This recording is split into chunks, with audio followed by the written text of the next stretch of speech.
is a recently built home, meaning the backyard was just a dirt lot, giving us a blank slate to help create an atmosphere that the client was hoping to achieve. We created this flag zone patio with some outdoor seating, fire pits, very colorful, inviting plants, a water feature, some beautiful cor-ten steel features, creating a very fun, colorful ambiance to the garden, and making it very inviting for them and their friends.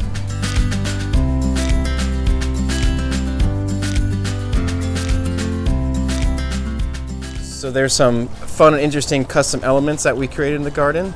The client liked the idea of using some cor-ten steel, also known as weathering steel, which creates a very interesting kind of rusted patina.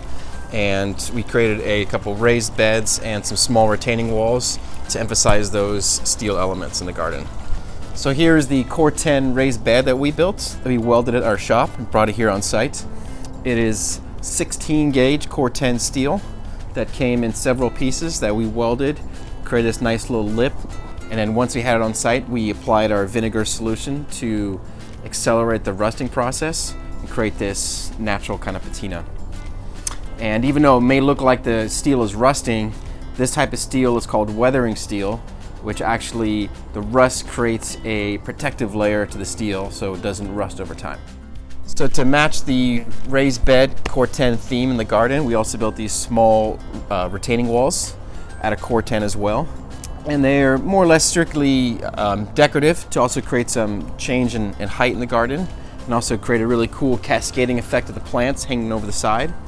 And as these fill in over time, you'll see more of the plants kind of covering up the wall, and also built these lights inside here too. So going along with our company ethos is to find as many ways of incorporating reclaimed materials.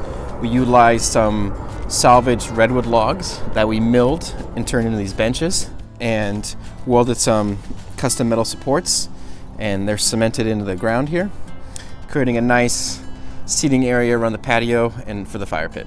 We created these swales on site, which capture the water at the lowest point in the garden in this inlet valve. And then there's piping that goes to the front yard to collect some additional drainage locations and outlets in the front. And this keeps water from pooling and flooding in the backyard.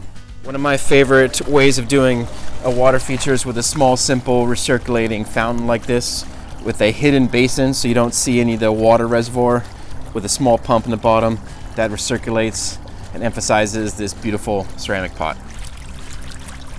Due to the south-facing exposure of this garden, which gets very hot in the summertime, with very limited shading, we wanted to emphasize plants that could take the long, hot summers, very dry and also very windy.